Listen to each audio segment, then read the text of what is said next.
6, a helping hand with your land. Neil from Essex here with two subcompact tractors, a Kubota BX series and a John Deere 1 series. Walk around here with me and we'll make some comparisons between these two tractors. Generally, when I do a competitive comparison like this, I usually have a pretty good idea of what I'm going after when I go to talk about a model, right? Usually there's some kind of critical flaw in a machine that you can point out that, is something you really should watch out for. And initially, I didn't have anything like that in the back of my head about the 1 series. John Deere sells a fair amount of these tractors. There's a lot of them out there, and you'll find a lot of fairly happy owners of them. That said, the more I walked around here, the more little things that I picked up on that were just not as refined as what I typically was used to from a Kubota tractor that I'm on and off of a lot more often. We'll start here at the front of the tractor and work our way back, and the loader is one place that I always find a lot of things on John Deere tractors that I'm just not thrilled about.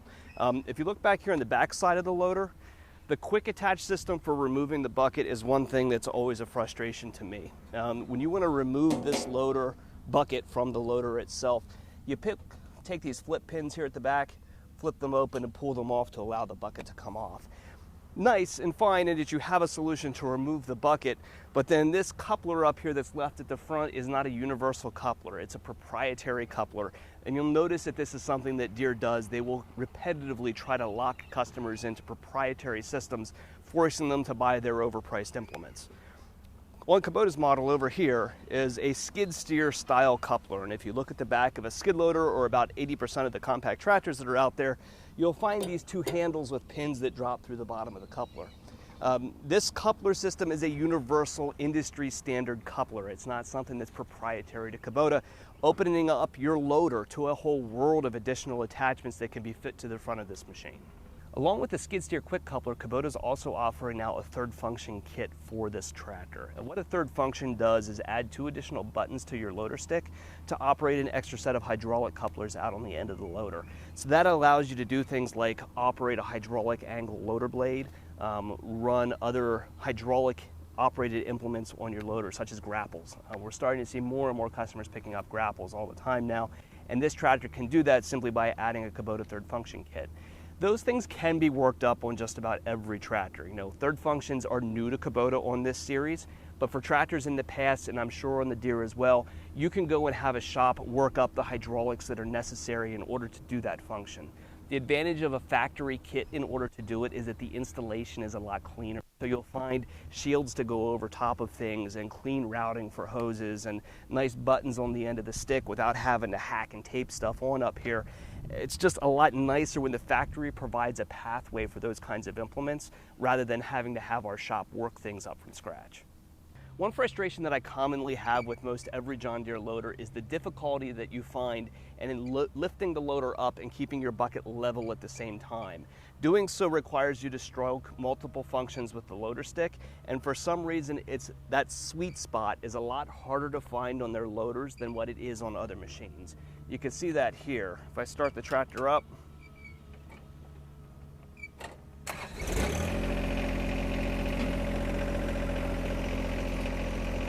when I raise the loader up by pulling back and go to my right in order to level, I generally get one function or the other. And I find it very hard. There it goes, smooth. The sweet spot that you need to find in order to raise and keep your bucket level is really small. And so you end up with this function of you end up getting either the boom or the bucket, and being able to find that point that you get both of them moving in unison as smoothly is really challenging, a lot more so than on a Kubota loader. So that's clear. Another thing that I noticed here as soon as I sat down that I didn't even plan on talking about is the position of the loader stick itself. On this tractor here, it's back by your side, which is nice. It's the more modern way of doing it, but the stick itself is really low. When I set my elbow here on my armrest, I'm reaching down below the level point of the armrest in order to catch the loader valve. If they would have made this stick about 3 inches longer, I would have found it a lot more comfortable. I should point out here too, when I'm resting my elbow here and pointing down, these armrests are adjustable by turning this little dial back here, and this is the whole way in the lowered position, so this can't come down any further in order to make this a little bit more of a natural position to rest my hand. Now, in fairness, this is Kubota's latest generation BX tractor, and the prior series machines had the loader valve out here in front of you. On this latest one, though, Kubota's come back to this midpoint in order to place the loader valve, but you can look right here when I place my arm on my armrest and reach out, the loader valve is right here in a much more comfortable spot for me to operate where I'm not reaching down in order to get to it. Another Kubota advantage is in removing the loader from the tractor. So this is John Deere's Quick Park loader, and to release the loader from the tractor, you simply reach down and lift these two pawls to unhook the loader from the machine, which you can do here from the seat. It isn't radically different from the quick release that Kubota uses as well with two latches here at the rear. One difference though on the Kubota loader is when you go to remove the hydraulic hoses that attach to the tractor, the Kubota machine can do that all with a single lever quick coupler. On the Deere, you have to back your tractor up and then get off the machine and then come around here to the side to release all of your hydraulic couplers. All of these are located right here at a manifold around the side of the machine, and it's a simple Pioneer coupler that you pull the collar out and then pop the hose off, which are a little challenging to use down here at the deck. And also put the hydraulics down in a really low location where they're susceptible to damage. So if you had the loader removed, your Pioneer couplers and everything hang down here in a low position that's susceptible to branches or something coming by and catching them. This may be nitpicking a little bit, which I generally try to stay away from when going through these products, but the Quick Park loader includes the stand right here to support the loader when the loader comes off. One thing that would possibly bother me as an owner is that this is basically the front face of your tractor here. This is the piece that then gets put onto the asphalt. So likely as the machine ages and you take the loader on and off, you're gonna rub and scrape the paint off of this piece, which is gonna be the piece that you look at when you're looking at the front of your tractor. The Kubota is going to use a more traditional parking stand with legs that come down to support the loader, and those pieces swing up and out of the way, and it isn't something that you're constantly scraping up this big tubular piece across the ground. As we move back into the tractor itself, we can start here by flipping up the hood. John Deere famously stands behind their use of plastic in tractors. I'm never so much a fan of their Rubbermaid hoods, but that's me. My impression is metal can be painted easier, stands up better as things age and that kind of thing. Plastics tend to become brittle, but hey, six of one, half dozen of another, right? One thing that is interesting to me when you look at these tractors, the John Deere physically looks a little bit bigger than the Kubota does, but if you look down underneath the hood here, you can kind of see why. There's a lot of air down here. Just dead space above the battery and on the sides of the engine and stuff, where the Kubota's body panels are much tighter to the engine itself. So while this looks a little bit bigger here through the operator's platform, it's not more tractor. It's just bulky and not as compact as what the Kubota design is. The Yanmar engine that's used under the hood here also does not have as much torque as what a Kubota does. Generally, if you go and you compare most any Yanmar engine to most any Kubota engine, in most cases you'll find Kubotas having about a 10 to 15% torque advantage over a Yanmar counterpart. Torque is really important in a tractor like this. You are buying a diesel engine for its torque and its ability to lug and load, and so the additional torque from a Kubota means it's able to do more work even when their horsepower ratings might be very similar to each other. Another thing I think I would find challenging on this tractor is a more involved service than simply checking your engine oil.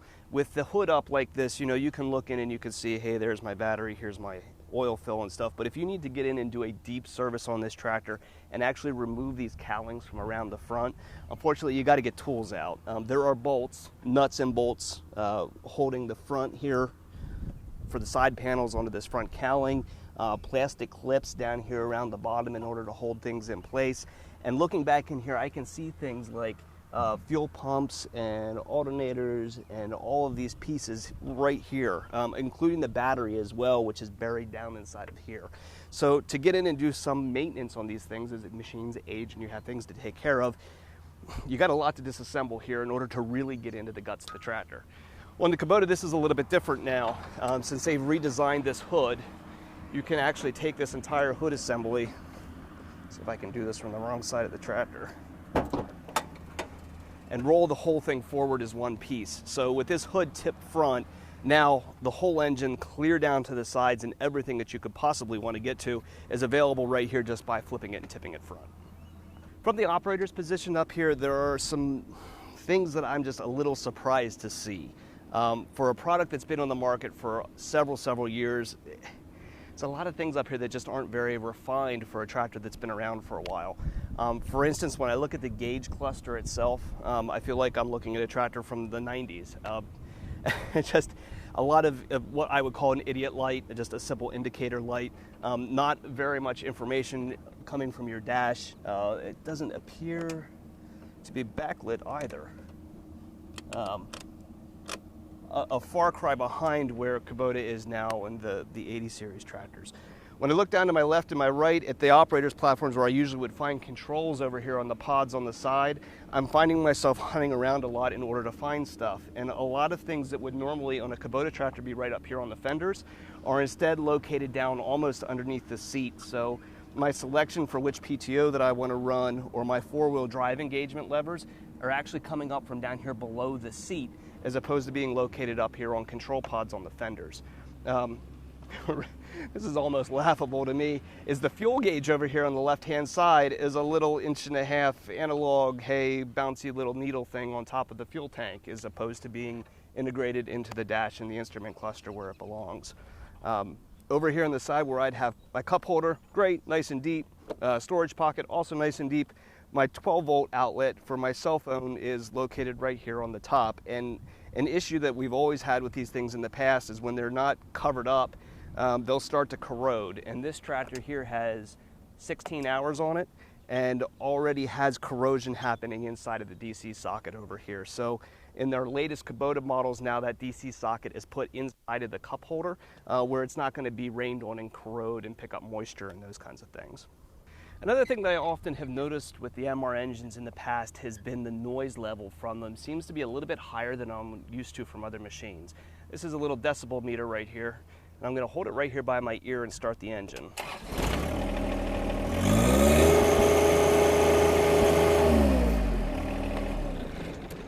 So that topped out at 95.1 decibels. Let's pop on over here to the Kubota and see how it compares.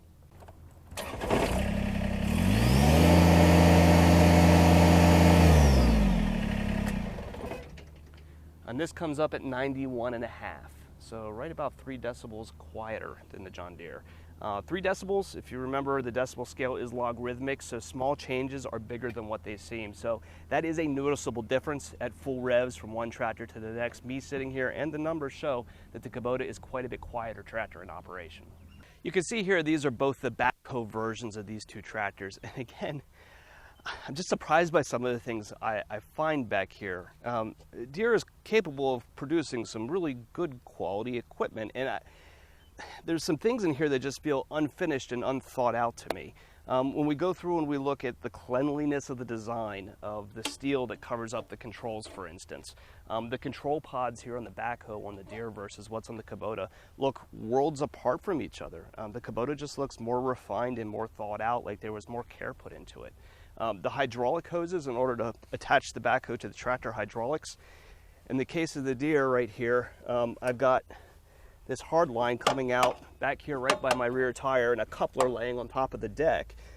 This right angle hose here is kinked over as it goes back underneath. And somehow, I guess, I'm not sure how you would arrange this to clean it up and get it out of the way, versus over here on Kubota's machines.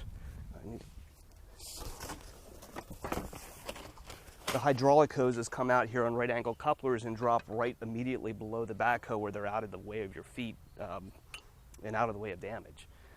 Looking around the rest of the machine here, there's some places where I'm seeing steel weldments instead of castings. Deere is capable of creating some amazing castings. Like the castings up here on the loader for this pawl and the loader mounts and down here are really robust and nicely done. On the 3 Series machines and stuff that we just went over, there's some big castings coming out of the side to support the loader. They can build that kind of stuff. But for some reason back here, they're choosing not to use it. So the swing points back in here for the loader are, cut steel, where Kubota's using significant good castings. It's just surprising to see that. The linkage up here, cut steel versus a nice casting. So again, cost-saving measures, maybe, I suppose, but just surprising. Deere is capable of better than this, and this is some of the stuff that we're finding in this tractor. Removing this backhoe from the tractor is just like virtually every other backhoe that you'll find. You simply use the hoe to pick the back of the tractor up in the air and then remove these two pins right here from the left and the right side, and then lift the backhoe away from the tractor. Kubota went and did one step better here on this latest series machine by utilizing this, I call it a cam. It reaches back and grabs the tractor and can be released by rotating an arm in order to take the backhoe off. One thing that this should really improve upon is removal of the hoe as years go down the road. So one issue that we see on backhoe equipped tractors is that the owners aren't quick to remove the backhoe. They often leave it on the machine. And as that pin sits in that hole, it's apt to rust in place a little bit, or the paint's going to cause it to stick, where this cam system should release easily even years down the road. Another difference that you'll find here on the backhoe side of things is the roll bar. And I consider the roll bar part of the backhoe equipment because both of these machines use swivel seats in order to operate the hoe. You'll notice here the Kubota uses a wider and higher roll bar on the backhoe version of these tractors than they do on the non-backhoe version. John Deere uses the same roll bar across all of these machines. And why that matters is because when you rotate the seat into the backhoe position, this roll bar offers a lot more width and height in order to comfortably sit underneath the roll bar. You know, you're less apt to bang your forehead on it or catch your elbow on it when you're spinning around to the rear position than you are on this, which isn't nearly as spacious underneath. And like I said, this is unique to this backhoe variant. The Kubota tractor loader backhoe versions are dedicated TLBs that come from the factory set up this way, and so they have additional equipment on them for those backhoe applications that the regular tractor loader or mower setups don't have. To be completely fair in my comparison here, I do need to acknowledge a couple of places where the Deere tractor does have an edge on the Kubota. It drives me wild when somebody does a competitive comparison and just blindly glances over top of the things that, you know, one tractor may actually exhibit over the other. And in the case of this, one of the most obvious things that you can point out is the 3-point hitch control on the John Deere is what's called a position control, where the Kubota uses a 1/4 inching valve. So the John Deere will have a 1 through 8 position for the position of the 3-point hitch, while the Kubota is simply up and down. Generally, we haven't found this to be a big issue with our customers in a small tractor like this, because generally you're going to have your hitch in the up position or the down position and nowhere in between. The in-betweens would usually be used in some kind of grading application if you were dragging a box blade, for instance, but that's typically something that we don't see customers do with this size tractor. It's physically not a big enough, heavy enough machine to do meaningful ground engaging work with a 3-point hitch. So not been so much of an issue for our customers, but I did want to acknowledge that's something that this tractor offers that the Kubota does not. Beyond that, I'm not sure there's a whole lot I can point to. Both tractors have drive-over mower decks. I was going to demo this one, but I couldn't figure out how it worked. I personally don't love any drive-over mower deck. And beyond that, I can't see anything over here that I can say is a John Deere advantage. Position control, but other than that, to me, the Kubota offers a more compelling value in terms of generally being less expensive. We all know this green paint carries an unnecessary premium, and being a better engineered, better thought out tractor. This is a tractor that Kubota sells a huge amount of. Our dealership alone sells around 250 BX tractors every year, about 60 or 70 of this backhoe variant. They're incredibly popular machines that have done very, very well for us, and we have a lot of very happy owners out there. So if you're looking for a subcompact and we can help you, give us a call at Messick's. We're available at 800-222-3373 or online at messick's.com.